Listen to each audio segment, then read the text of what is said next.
Hi, everybody. My name is Penny. Thank you for joining me here today. We are going to talk about moon signs and how they reflect on the life lessons that your soul has set out to learn in this incarnation.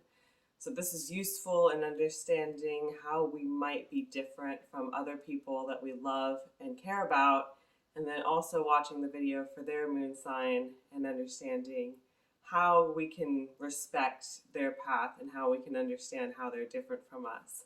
If you want to learn more specifically about the emotions and that side of the moon, the emotional side of the moon, and how we cope with things, how we deal with things that have hurt us or things that we have to heal from, I have a separate series on that, which I will try to link below in the description. It's called Dealing with Moon in the Signs. So, dealing with the moon in Aries, dealing with the moon in Capricorn, all of those. And today we are talking about Moon in Aries life lessons. So, what have you guys set off to learn in this incarnation? How are you looking to grow as a soul, and how does that affect your current life? So, the big theme for Moon and Aries is about learning to be independent.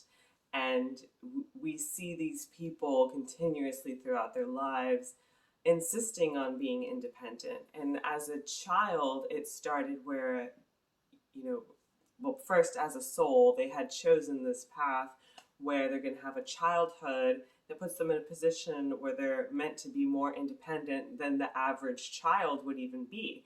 And in addition to being independent as a child, a lot of them actually had to care for others as well. So it goes beyond just taking care of oneself as a lunar Aries, but then also being able to take care of sometimes people who are older than you, and sometimes people who are younger than you as well, like younger siblings. So Moon and Aries children are very responsible. There's usually something that was going on, whether it's both parents work a lot, maybe there's a parent who is sick, there might be a parent who's absent. Something usually happens in the Moon and Aries child's life that gives them additional responsibilities that they would not have otherwise had. And that's part of what affects them in their adulthood and the way they approach things and the way they see things. So they, I want to say they take a lot of pride in being able to take care of themselves, but it's not just a matter of pride, it's a matter of necessity. It's a matter of, I'm going to take responsibility for myself. I'm going to deal with my own stuff. I'm going to deal with my own problems. Uh, because they don't want to be a burden on anyone else. And it's not even just that they don't want to be a burden on anyone else. They want to be in a position where they can take care of other people. And they feel like that is their responsibility.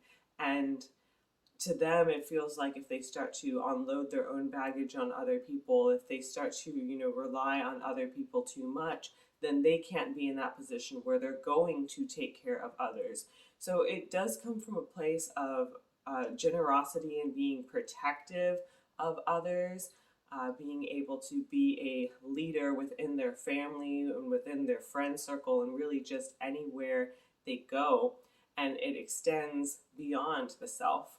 A lot of people, when they talk about the sign of Aries, they talk about selfishness, but I think for the sign itself, this selfishness is really only the type of selfishness that we have, that we all have, that is essential for survival. It's about learning that skill, the necessity of being selfish enough to simply survive.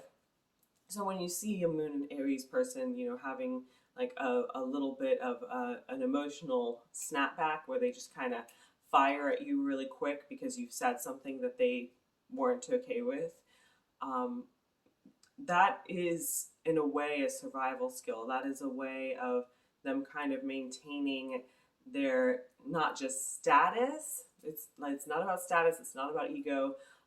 But maintaining their own emotional well-being and kind of creating a little bit of a protective barrier around themselves so nothing can get in, nothing can fester too much, and nothing becomes unbearable to the point where they're going to need somebody else's help. So they do find themselves being very good at being independent. Now, on the negative side of that, you might have a lunar Aries loved one who is going through something quite painful, quite difficult, that might be eating them up on the inside, might be destroying them. But you're most likely not going to hear about it till after it's all said and done with, because they do prioritize that independence, and they want to be able to deal with it themselves so that you don't have to. And don't take it personally if they're doing this, because from what I see, they do it to everyone. They don't want to have to unload their baggage onto other people. I know a lot of us see that as, the unloading your baggage. We see that as just being connected to other people and being able to have a loving relationship where we relate to them. Moon and Aries can kind of see it as a burden, however, and they don't want to burden other people. Now, to some extent, they really do like helping other people. They feel, I don't even think they think twice about it. I don't want to say they feel like they have to, because it's more so that they don't even think about it one way or the other. It's a matter of, I am going to protect these other people. I am going to help these other people. They tend to not have any ulterior motives. They tend to not have any like incentive that you can logically look for. It's just kind of an innate personality trait and a way that they are. Now, they're not going to be like that for everyone. They do have kind of a pack mentality, like the people who are in my close friend circle or the people who I consider to be family. Those are the people that they are going to find themselves being protective of and, going out and fighting battles for, so to speak. So they're not going to do that for some random stranger who is looking to take advantage of them in most situations. But, every now and then they might do that. But they are going to, do it without a second thought when it's someone who they consider to be family. So in that lesson to be independent, they also learn to be a leader, and it's a very powerful lesson for the soul, and it's something that helps them get along their path. If you have any questions about anything I said, feel free to leave a comment below, and also give me any feedback and how you have seen this reflecting in your own life or around you with the people you love. Obviously, we're not going to include their names. We're going to maintain their privacy and stuff like that. But we're just going to say this person I know who has like Moon and Aries or what have you. And if you're interested in anything else, whether it is a reading or supporting this channel, you can check the links below in the description, and make sure you're subscribed so that I can see you again. Bye.